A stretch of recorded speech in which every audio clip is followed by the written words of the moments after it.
Rasul sallallahu alaihi wasallam mengatakan, "Ballighu anni walau ayat." Sampaikan dari aku walaupun satu. Assalamualaikum warahmatullahi wabarakatuh.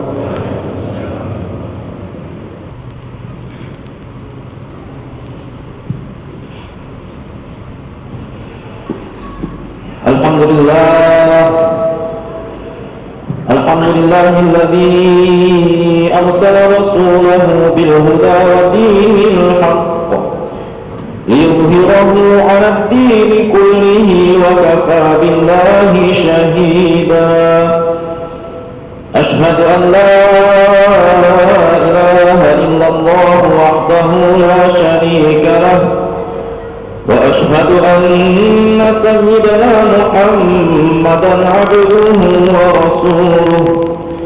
اللهم صل وسلم على سيدنا محمد وعلى آل سيدنا محمد.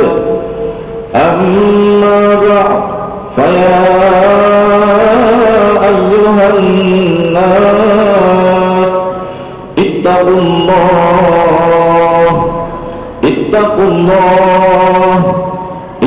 الله حق تقاته ولا تموتن إلا وأنتم مسلمون. قال الله تعالى في كتابه الكريم: أعوذ بالله من الشيطان الرجيم. يا أيها الذين آمنوا اتقوا الله حق تقاته ولا تموتن إلا وأنتم مسلمون. وقال أيضا في آية أخرى: يا أيها الذين آمنوا اتقوا الله ولتنظر نفس ما قدمت لغد واتقوا الله إن الله خبير بما تعملون. صدق الله العظيم. Ma'asyiral muslimin, jamaah Jumat rahimakumullah. Wajib bagi kita semuanya untuk bersyukur kepada Allah Subhanahu wa taala atas segala nikmat yang telah Allah anugerahkan kepada kita hingga siang hari ini. Kita masih dapat melaksanakan salat Jumat secara berjamaah. Banyak di antara saudara-saudara kita yang tadinya mendengar dengan jelas suara azan Jumat berkumandang, tetapi apa daya, mereka masih dalam perjalanan menuju suatu daerah sehingga tidak dapat melaksanakan salat Jumat seperti kita saat ini. Apa daya, mereka sedang terbaring di rumah sakit sehingga tidak dapat melaksanakan salat karena keterbatasan fisik. Dan ada lagi yang memang tadi mendengar dengan jelas suara azan, tetapi dia mengabaikan panggilan Allah tersebut karena kelalaian di dalam hatinya. Oleh karena itu, untuk saudara kita yang mungkin dalam perjalanan, kita doakan semoga perjalanannya lancar dan ketika sampai tujuan ia ganti salat Jumat ini dengan salat zuhur. Kemudian untuk saudara kita yang terbaring di rumah sakit, kita doakan semoga penyakitnya lekas sembuh. Dan untuk saudara kita yang tadinya memang tidak mau untuk melangkahkan kakinya karena lalai, maka kita doakan semoga Allah memberikan hidayah dan taufik kepadanya agar ia bergabung bersama kita melaksanakan kewajiban salat Jumat secara berjamaah. Salawat dan salam tak henti-hentinya kita hadiahkan kepada junjungan kita Nabi Muhammad sallallahu alaihi wasallam, keluarga beserta para sahabat-sahabatnya, dan mudah-mudahan kita yang berada di masjid ini yang melaksanakan salat Jumat ini merupakan pengikut Rasulullah sallallahu alaihi wasallam yang telah mendapatkan syafaat beliau di hari kiamat. Amin ya rabbal alamin. Ma'asyiral muslimin, sidang Jumat rahimakumullah. Tak lupa khatib mengingatkan kepada diri khatib pribadi dan umumnya kepada jamaah Jumat sekalian agar kiranya kita tingkatkan kualitas takwa kita kepada Allah Subhanahu wa taala. Takwa dalam arti menjalankan segala perintah Allah Subhanahu wa taala dan berusaha semaksimal mungkin untuk menjauhi segala apa yang telah dilarang oleh Allah Subhanahu wa taala. Yakinkan dan mantapkan di dalam hati kita bahwa hanya dengan takwalah Allah Subhanahu wa taala akan memberikan solusi bagi setiap masalah-masalah kita yang ada di dunia yang sedang membelenggu kita saat ini. Yakinkan pula dan mantapkan di dalam hati kita bahwa hanya dengan takwalah Allah Subhanahu wa taala akan memuliakan kita baik di dunia maupun di akhirat. Karena Allah Subhanahu wa taala berfirman, "A'udzubillahi minasyaitonir rajim. Inna akramakum 'indallahi atqakum." Sesungguhnya orang yang paling mulia di sisi Allah Subhanahu wa taala di antara kalian ialah yang paling bertakwa. Ma'asyiral muslimin sidang Jumat rahimakumullah. Bulan Ramadan telah melalui kita beberapa waktu yang lalu. Banyak kesan yang kita dapatkan ketika kita berada di bulan suci Ramadan. Yang tadinya sholat 5 waktu tidak ke masjid, tiba-tiba ketika di bulan suci Ramadan, hati ini bergegas ingin pergi ke masjid, rajin untuk sholat 5 waktu di masjid. Yang tadinya tidak mau membuka mushaf Al-Quran guna untuk dibaca sebentar saja, tiba-tiba di bulan suci Ramadan menjadi rajin untuk membaca Al-Quran, bahkan mampu mengkhatamkannya sekali. Di bulan suci Ramadan kita mampu bangun malam salat tahajud. Tetapi ketika kita keluar dari bulan tersebut, apakah masih kita laksanakan amaliyah tersebut? Maka jawaban tersebut hanya dapat kita jawab dengan diri kita sendiri. Ma'asyiral muslimin rahimakumullah, perlu kita ketahui bersama bahwasannya tujuan dari berpuasa di bulan suci Ramadan adalah agar kita mendapatkan predikat la'allakum tattaqun, agar kita bertakwa. Jadi segala macam ibadah baik puasa Ramadan, salat berjamaah di masjid, membaca Al-Quran, bersedekah dan lain sebagainya, itu tujuan utamanya agar menambah tingkat keimanan kita. Oleh karena itu khotib berpesan di sini, mari kita meningkatkan kualitas ibadah kita ketika kita sudah keluar dari bulan suci Ramadan. Jangan hanya ketika kita berada di bulan suci Ramadan kita rajin ibadah, tetapi ketika keluar kita menjadi orang yang seperti biasa lalai dengan ibadah tersebut. Hadirin sidang Jumat rahimakumullah, ada sebuah kisah yang menarik yang mungkin akan mengugah hati kita untuk meningkatkan kualitas ibadah kita kepada Allah Subhanahu wa taala. Pada zaman Rasulullah sallallahu alaihi wasallam terdapat seorang sahabat yang bernama Sya'ban radhiyallahu anhu.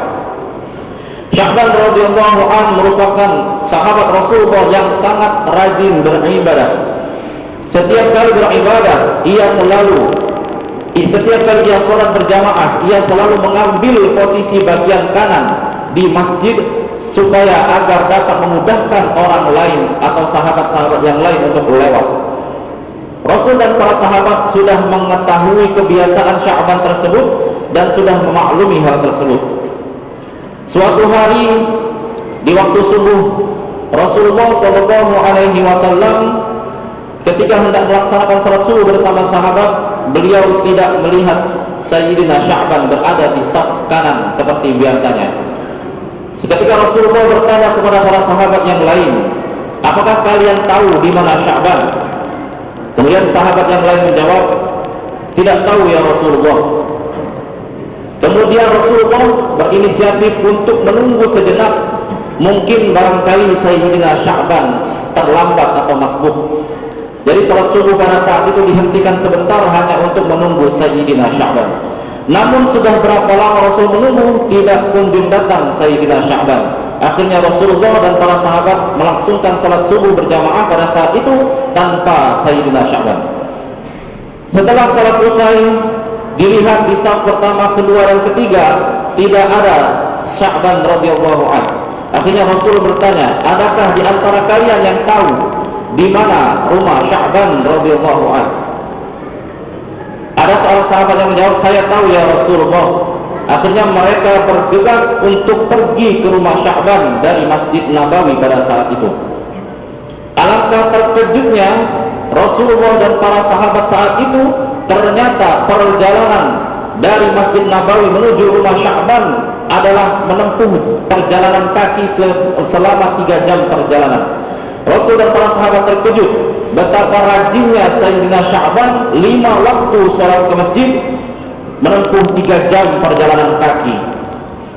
Setelah sampai di rumah Sya'ban radhiyallahu anhu, Rasul mengetuk pintu dan mengucapkan salam, dan ternyata yang menjawab salam adalah istrinya. Rasul bertanya, "Di manakah Sya'ban suamimu?" Istrinya dengan sedih menjawab, "Wahai Rasulullah, suamiku tadi pagi telah meninggal dunia." Akhirnya Rasulullah SAW mendatangi jenazah Sayyidina Sya'ban. Kemudian sang istri bertanya kepada Rasulullah, "Wahai Rasulullah, tadi sebelum sakaratul maut suamiku ini, dia mengucapkan 3 kata, 3 kalimat yang kami tidak mengerti apa maksudnya." Kemudian Rasul bertanya, "Apa yang diucapkan Sya'ban?" Ketika ia sakaratul maut, ya Rasul, yang pertama ia ucapkan adalah, "Aduh, kenapa tidak lebih jauh?" Kemudian kalimat yang kedua, "Aduh, kenapa tidak yang baru?" Kemudian yang terakhir, "Aduh, kenapa tidak semuanya?" Rasulullah SAW diam sejenak dan setelah itu mendapat wahyu dari Allah Subhanahu wa taala. Kemudian Rasul menjawab bahwasannya 3 kejadian itu adalah bayangan dari Sayyidina Sya'ban radhiyallahu anhu ketika ia menghadapi sakaratul maut. Ketika ia sakaratul maut, Allah menampakkan surga yang indah baginya atas pahalanya selama ia hidup di dunia. Ketika Allah menampakkan surganya, ternyata ia mendapati di atas surga yang ia janjikan ada surga yang lebih indah lagi. Maka ia mengucapkan, "Aduh, kenapa tidak lebih jauh?" Ternyata pahala surga yang didapat itu karena ia menempuh 3 jam perjalanan kaki menuju masjid hanya untuk sholat di belakang Rasulullah. Jadi ia mendapatkan surga, tetapi ia menyesal, tetap menyesal karena kenapa tidak mendapatkan surga yang lebih indah lagi, yaitu surga yang di atas yang harusnya ia dapatkan. Harusnya 7 jam perjalanan sehingga aku mendapatkan surga yang lebih tinggi. Kemudian ia mengucapkan, "Aduh, kenapa tidak yang baru?" Rasulullah menjawab bahwa ketika Sayyidina Sya'ban hendak sholat subuh, pada saat itu cuacanya sangat dingin sekali. Akhirnya Sayyidina Sya'ban ini memakai pakaian hangat untuk melapisi badannya. Lapisan yang pertama ia lapisi dengan baju hangat yang buruk, dan lapisan luarnya ia lapisi dengan baju hangat yang baru. Ketika ia berjalan, dilihatnya ada sahabat yang lain yang terkapar hendak mati kedinginan, padahal ia juga ingin sholat subuh berjamaah di belakang Rasulullah. Akhirnya dengan kemurahan hati Sayyidina Sya'ban radhiyallahu anhu, ia memberikan pakaian yang hangat yang lusuh di bagian dalamnya untuk diberikan kepada sahabat yang kedinginan tadi. Akhirnya mereka berdua dapat melaksanakan sholat subuh berjamaah bersama Rasul pada saat itu.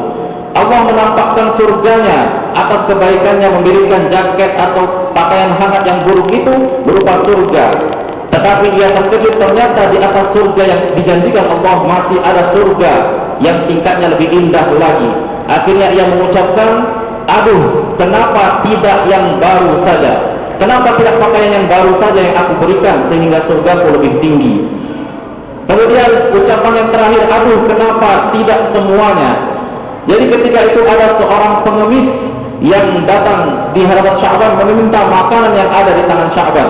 Kebetulan Sya'ban saat itu sedang makan roti, dan pengemis itu hendak meminta bagian dari roti tersebut. Dengan kemurahan hati Sya'ban, ia berikan sepotong roti yang diberikan kepada pengemis, dan bagian yang lain ia makan. Allah tampakkan surganya atas kebaikannya tersebut, tetapi alangkah terkejutnya ia, ternyata di atas surganya yang dijanjikan itu ada surga yang lebih indah lagi. Akhirnya ia mengucapkan, "Aduh, kenapa tidak semuanya?" kenapa tidak semua roti ini aku berikan kepada pengemis, sehingga surga yang akan aku dapatkan lebih indah dan lebih tinggi lagi. Ma'asyiral muslimin rahimakumullah, dari kisah ini kita dapat mengambil kesimpulan bahwasannya orang yang sudah Allah jamin surga sekalipun masih menyesali kenapa ia tidak memaksimalkan ibadahnya kepada Allah. Apalagi kita yang tidak memiliki jaminan apa-apa ketika hidup di dunia ini, entah itu masuk surga, entah masuk neraka, tidak ada yang tahu.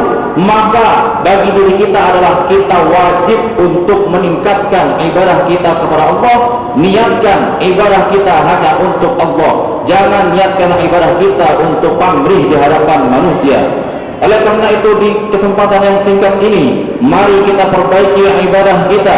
Mudah-mudahan nantinya kita dapat menghadap Allah dengan ibadah kita tersebut dan dapat kita banggakan di hadapan Allah Subhanahu wa taala dengan amal kita yang sedikit ini.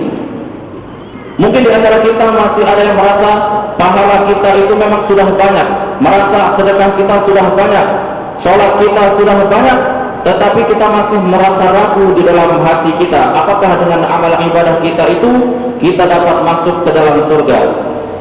Maka di sini kami pesankan untuk tidak khawatir, karena Rasulullah SAW pernah bersabda, "Syafaati li ahli al-kaba'iri min ummati." Kata Rasulullah SAW, syafaatku itu berlaku untuk pendosa besar dari kalangan umatku. Mungkin kita punya amal yang banyak, tetapi kita juga punya dosa yang tidak kalah banyak. Tetapi jangan khawatir, dengan syafaat Rasulullah SAW, insya Allah kita semuanya akan masuk ke dalam surganya Allah Subhanahu wa taala. Perbanyak salawat, perbanyak ibadah. Mudah-mudahan kita menjadi hamba yang terbaik di sisi Allah Subhanahu wa taala. Amin ya rabbal alamin. A'udzu billahi minasyaitonir rajim. Bismillahirrahmanirrahim. Wal 'asri innal insana lafi khusrin illa alladziina aamanu wa 'amilus solihati wa tawassaw bil haqqi wa tawassaw bis sabr. Barakallahu li wa lakum fil Qur'anil 'azim wa nafa'ani wa iyyakum bima fihi minal ayati waz zikril hakim. Fataqabbal minni wa minkum tilawatahu innahu huwal ghafurur rahim. Allahumma salli ala sayyidina Muhammad wa ala sayyidina Muhammad.